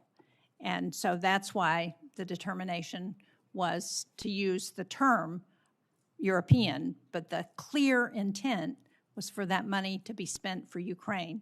So again, when is the money going to go out the door? When is this committee going to get the spend plan? Ma'am, we're expecting to see a final spend plan for that this week, and once we have it, we can provide it to Congress. And who still has to review the spend plan? So General Caine's review isn't enough?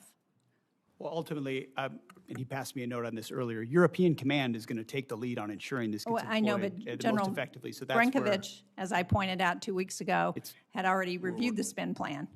So we're not waiting for him to do that, as I understand.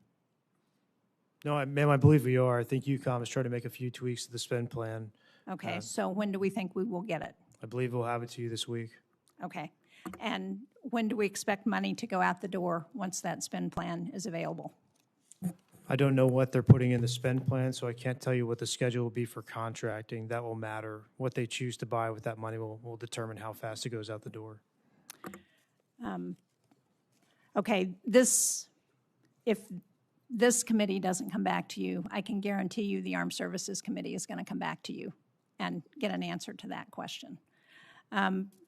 Secretary Hegseth, a number of members of Congress have expressed our concern that Iran is receiving intelligence support from Russia to target our service members, even as we loosen sanctions on the Kremlin.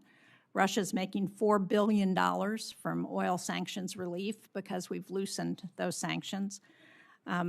As has been testified to, an Iranian Shahed drone costs about $35,000. That's enough money for hundreds of thousands of drones supporting Russia's war in Ukraine, and billions for Iran to reconstitute its industrial base. So if one of the goals that's been outlined by the president as part of this war is to destroy Iran's defense industrial base, don't you think we ought to be putting more pressure on Russia and putting those sanctions back on those Russian oil ships so that they are not continuing to fund Iran in this war? Senator, we know Russia is a nefarious actor on a lot of levels and account for that, but I would say the destruction of Iran's defense industrial base has been highly all effective evidence to in the this effort. contrary. We're not accounting for that if we're giving Russia the opportunity to earn $4 billion a month, $20 billion by the end of the year if we leave those sanctions lifted for that time, during which they can continue to fund Iran. Well, the destruction of Iran's defense industrial base has been clear and overwhelming. The destruction of Iran's defense industrial base has been clear and overwhelming. Well, it's certainly not clear to me as a member of the committee, because what we see is Iran still producing drones. They're still engaged in this conflict. We have not won this war. There's a difference between the rhetoric. Pulling a drone out of a cave that's been collapsed and producing more drones. That's a different thing. Well, maybe so, but if Iran still has almost 50% of their missile capacity and the ability to pull drones out of caves and still injure our allies and U.S. service members, then we have not won the war. We are told that Senator Kennedy should be here in mere minutes, and so Senator Coons, if you want to ask a couple questions until he arrives. Thank you, Senator Murkowski. Mr. Secretary, I'm just going to follow up on the questions I asked in my first round and the questions that had been asked by members of both parties. In my assessment, there was no imminent threat to the United States that justified the president using his Article II powers, and there was insufficient preparation to make sure that we had the right troops, the right capability deployed. There used to be a consensus in national security that America should only go to war when there's an imminent threat to our national security, when all other options have been exhausted, and when we have clear objectives and a plan for how it ends. As General Caine testified, the military was given 3 clear goals: sink the Navy, attack and destroy the ballistic missile launchers, and degrade their defense industrial base, and you've accomplished those. But President Trump celebrated regime change after saying that regime change was the real goal. And our NATO allies have delivered. They have allowed overflight. They have allowed projection of force despite not being consulted. You said just a few moments ago, Mr. Secretary, we control the Strait. But it's clear that reopening the Strait of Hormuz for commercial traffic eludes us, in no small part because Iran retains a robust stockpile of cheap, lethal Shahed drones, and they are getting help from our adversaries in rebuilding them. What is your plan for reopening the Strait of Hormuz, Mr. Secretary? I would just note that the majority of your question was highly disingenuous and loaded with suggestions that I very much don't agree with. From the beginning, please feel free, sir, to pick any one of those From the things. beginning, we've been very clear about the military objectives and Yes. the underlying strategic objective, which is preventing Iran from getting a nuclear weapon. Yes. Take, for example, the fact that Iranians' conventional Navy, they had aircraft carriers with Shahed drones on them before this started. They had full-on destroyers and battleship capabilities, none of which they have anymore. And Did the their inability Iranian to- Navy have aircraft carriers? Iranian Navy had 3 drone aircraft carriers. The Iranian Navy They had 11 launch submarines. platforms for drones, sure. They had 11 submarines. And you've They had sunk a all of the terror regular Navy. Great, good. They retain fast boat capabilities, which they've always had. We understand that, which we can control for and will. We've degraded almost completely their defense industrial base capabilities. The idea that they control anything, you can terrorize something, you can hold it at issue with piracy, as I've talked about at the Pentagon podium time and time again. Correct. That doesn't mean you control it. We control what goes in and out, and we control whether or not we have to restart conflict. The president does as well. Mr. So Secretary. we're the ones that will manage where this goes in the future, and they have very limited ability to set the tempo or respond to it, and that gives the president a lot of options to ensure that Iran never gets a nuclear weapon. The connection between their ability to close the Strait of Hormuz using fast boats and Shahed drones and our strategic goal, shared broadly, to prevent them from ever having a usable nuclear weapon is utterly unclear to me. And my question was, what's the plan for reopening the Strait of Hormuz to commercial traffic, given shared broadly skyrocketing but never prices? executed. Shared broadly but never executed because previous administration didn't have the willingness to actually do what it would take. And when Iran was at its weakest moments following the 12-day war, but still wanted the pursuit of a nuclear capability, President Trump made the courageous decision to go at their conventional umbrella and shield, which they were using to protect their nuclear program, which we knew came with threats and branches and sequels. My which we've concern, accounted Mr. for. Secretary, is that you've achieved a series of tactical successes, but are on the verge of a strategic loss because we are now negotiating. I just think it's so foolish. Here we are in a committee in the United States Senate, 74 days in, and you're talking about strategic loss.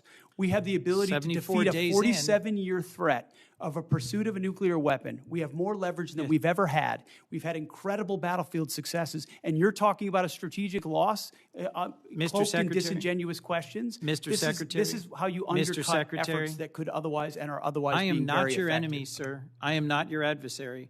I share your goal of preventing Iran from ever having a usable nuclear weapon. To finish my sentence, control of the Strait of Hormuz, the ability to degrade our partners and allies' gas and oil production capabilities through cheap drones, the ability to harass and harry commercial shipping remains in Iran's hands. And their demands are that we recognize sovereignty for them over the Strait of Hormuz, which I believe our president's rejected, you've rejected, I reject. But my question remains, how do we reopen the Strait of Hormuz to commercial shipping? If we control it, how do we reopen it? And your average American is seeing this at the gas pump every single day as the cost of gas continues to rise. Senator Coons, I know that your question has not yet been responded to. And it deserves an answer. It does But I also deserve an understand I'm answer. delaying my colleagues. But that's the question that deserves an answer, Mr. Secretary. We do have Senator Kennedy, followed by Senator Murphy, and I know that Secretary has a time departure. Thank you for your indulgence, Thank you. Madam Chair. Thank you. Mr. Secretary, welcome. Can we agree that if you took President Xi Jinping and turned him upside down and shook him, that the African country of Mauritius would fall out of his pocket? I don't know if we can, but I'd like to indulge you on that. Well, let me try it another way. Mauritius is good friends with China, is it not? I understand there's some level of a relationship there. Yeah. Yeah, like they're BFFs or whatever the young people call it. Prime Minister Starmer wants to give Diego Garcia and the Chagos Islands to Mauritius, which has virtually no connection with the Chagos Islands, who will promptly give a spare key to Diego Garcia to China. Is that accurate? What I would underscore is that Diego Garcia is a very strategic location, and having the ability to operate there for the United States military is going to be critically important in the future. Starmer wants to give it away, does he not? As President Trump has stated, there's been some pretty bad deals made by the Brits as it pertains to Diego Garcia. I'd like to hear you. I mean, the president's been back and forth on this, and I've talked to him a lot. He is not going to agree to that, is he? No, as the president has stated, it was a bad deal that was cut by the UK and Prime Minister Starmer as it pertains to Diego Garcia, as evidenced by limitations that our troops could face in how we use that island. Yes. All right. I appreciate that. My understanding is that the classified information and unclassified, it's public, showed that our intelligence discovered that not that long ago, Iran had developed a new supreme leader, now dead as fried chicken, but they have a new supreme leader, had developed a new game plan for their nuclear weapons program. And their game plan was to jack up missile, both ballistic and cruise missile production and drone production, and put together this huge stockpile of missiles and drones, at which point they would turn to the United States and Israel and the rest of the world and say, we're going to restart our nuclear weapons program. If you bomb us again, like you did in June, we will destroy the Middle East. And by the way, our missiles can now reach Berlin and London and Paris. Is that my understanding of one of the reasons, the main reason we went into Iran? I think that's pretty well articulated, Senator, that they were trying to use the umbrella of their established conventional stockpiles to blackmail the rest of the world in pursuit of their own nuclear weapons. Now let's talk about Iran today. Can we agree that Iran, both the public and the private sector, is being held together right now with spit and duct tape? Spit and duct tape is not a doctrinal term, Senator, but I would agree with something along those lines. It's a Louisiana term. I mean, 7 out of 10 Iranians are out of work. We bomb their infrastructure. They've got 70% inflation. Their internet's shut off. You know better than I do what we've done on the military side. Their launchers, gone. Their missiles, for the most part, gone. Their drones, gone. Do they have some left? Yeah. Their Navy, gone. Their Air Force, gone. You can get in an airplane, you personally, and fly anywhere you want to across Iran right now and feel safe because they don't have any air defenses. It will be, in my opinion, 20 years and cost $1 trillion before they're even back somewhat to normal. And I don't have the slightest idea where they're going to get the money. If they think China's going to give it to them or Russia, they've got to learn a hard lesson. To that extent, have we achieved our objective in Iran? Objective, as this president has stated from the beginning, is to ensure they don't get a nuclear weapon, and President Trump remains dedicated to ensuring that happens. And everything you described with the military degradation of their country was in service of ensuring they never get a nuclear weapon. This is what I never understood the president to say, I want a regime change in Iran, and I want to obtain all of their fissile material. I've never heard him say that. What I heard him say was, I don't want to go back through it, but our goal is to cripple them so they can't blackmail the rest of the world. Now, many of my Democratic friends are now trying to say we have lost. Here's a footnote. You're not going to get Democratic support. They're not. They're not going to support you, Mr. Secretary, because they don't support President Trump. I know that's not a newsflash. But they say we've lost. I don't get it. I don't understand how we've lost. Is the strait closed? Yes. But if we continue that blockade where nothing's going in and nothing's going out, eventually they're going to have to shut down their oil fields, are they not? Half of their oil fields are low pressure. Once they put them down, they're not going to get them back up. Am I missing something here? No, that's why the president is right when he says we hold all the cards, and we do. And we've got the best deal maker in the world able to make the best deal for the United States of America. And if we have to go back at it as the Department of War, we're ready to do that as well. Well, keep two things in mind. You're not going to win over my Democratic friends. It's not worth getting your blood pressure up. Focus on other things. And number two, just keep this in mind. America first does not have to mean America alone. America first does not have to mean America alone. We need all the friends we can get. They need to carry their own weight. They need to pay their bills. But the more the better. I'm sorry I went way over, but I sure do appreciate Senator Kennedy. Senator Murphy. Thank you, Madam Chair.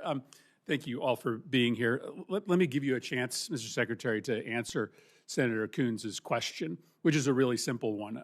How are we going to get the strait open? Because nothing matters more to our constituents than doing something about these spiraling gas prices, which are bankrupting families and farmers all across the country. And maybe let me ask it this way. This is the first time you've come before this committee, but in other briefings, people that work for you have told us in plain terms that there is no military mechanism to reopen the strait, that ultimately it will be a political decision made by Iran. And I think you're confirming that here today by suggesting that it will be economic pressure that will create a political imperative inside Tehran to open the strait. So can you just confirm for the committee that there is not a military mechanism or means to reopen the strait, that ultimately we have to essentially use diplomacy, economic diplomacy in this case, in order to convince Iran to make the decision to reopen the strait? I would say, Senator, there most certainly are military means by which we could open the strait, both on targets on land and also with what we do with our naval capabilities, not to mention our naval blockade. Why haven't you done, if that's true, and that's not what has been testified to us in private briefings, why haven't you done that already? Ultimately, a long-term, a preferred long-term approach would be a deal where they open it up, where they stop being pirates of international waters and allow countries from all nations to flow. You know, these aren't U.S. ships that are being blockaded there. These are ships from all around the world, creating much more pressure for other countries than ours. So the bad guy here is Iran, who's closing the strait through piracy effectively, because they really only have fast boat capabilities. We're blockading them. None of their stuff's getting out. They're feeling all the pressure. Okay, so here's my follow-up question. You don't worry that through a study of history, you might come to the conclusion that you are overestimating their willingness to cave based upon economic pressure. The Russians believed years ago that Ukraine would cave because of the economic pressure they were putting on Ukraine. We thought the North Vietnamese would cave because of the economic pressure we were putting on them. Your own intelligence estimates, as has been reported, suggest that, in fact, the Iranians are in a position to hold out for potentially years. This is a high-risk strategy to hope that this economic pressure will eventually cause them to voluntarily reopen the strait when there's plenty of evidence from military history to show that countries that are being attacked or invaded or occupied are actually willing to put up with a whole lot of economic misery in order to preserve national pride. Well aware. We've looked at we understand all of those historical case studies, and it's not just economic pressure. There's military pressure, diplomatic pressure. We certainly have a lot more military pressure we can bring to bear if the president were to choose to do so. I think there are a lot of different dynamics cards that the president can play, holding all of them to ensure even greater economic pressure or even greater military pressure in Iran. And they know that, and that's why the negotiations are serious and ongoing right now about giving up their nuclear capability, because they understand. And the problem is time is not on our side here. I believe you are being way too optimistic in your assessment of their potential to cave. But if this goes on for another 30 days, there are going to be thousands more farms that will go bankrupt. There are going to be families that are going to be ruined. And so time is not on our side. And I just don't believe that Iran is ready to capitulate yet. And if they capitulate in a year, there's going to be a whole lot of families and businesses that are ruined in the United States. General Caine, let me finally ask you a question about what seems to be a difference of opinion between the intelligence services that you rely on and the public statements of the President of the United States with respect to our war objectives. The Secretary and others in the President's cabinet have said very clearly that our war objective is to destroy Iran's missile and drone program. The president said just a week ago that Iran maybe had 18 to 19% of their missile capacity left. But there is public reporting suggesting that our intelligence agencies say that Iran still has 70% of their missile and drone capability, which would be a failure of our objectives if that were to be true. What can you tell us about the number of missiles and drones that they have left, and do you dispute that intelligence estimate? Sir, I'm not going to comment, with deep respect for the question, I'm not going to comment in this forum on what may or may not have been opined on by the IC, which would suggest a leak or a confirmation of any intel. So while I appreciate the question, I hope you'll also appreciate my not answering it. Well, then just give me the president said that 80% of. Yeah, I'm not going to comment on BDA on either way, sir. Well, then how do we or the American public assess the success of the mission when you've stated publicly the purpose of the mission is to destroy their missile and drone capability? How do we assess whether we should continue funding this if you can't state? Well, I'm not going to answer what you guys in the Congress considers the decision criteria around continued funding or not. What I know is that I've not read the report that you're talking about. All of our battle damage assessment matters are classified, and it would be inappropriate for me to comment in this forum on that. And I appreciate the question, but I'm not going to answer it. Let me just put it to Secretary Hegseth. The president said that 80% of their missile capacity had been destroyed. This public report says it's only 30%. Can you give us an answer as to what the real number is? I mean, I would answer the same way as the chairman. Not talking to this committee about the damage assessment? Not validating leaked information that could be wrong or not wrong. Why would I validate what people may leak or not leak? This is not a classified setting. We don't talk about those things. And you like to talk about them on TV. We don't talk about them here. I would perhaps suggest that some of these questions and responses are perhaps best in a classified setting. But I also acknowledge that we are not in a classified setting. We have held the Secretary and the Chairman longer than I think they had anticipated. Senators have 1 week to submit additional questions for the subcommittee's official hearing record. We request for a response from our witnesses within 30 days of receiving these questions. The subcommittee stands in recess subject to the call of the chair, and I would ask those in the audience to remain in their seats until Secretary and General Caine depart. and safe travels to you to China. Good luck.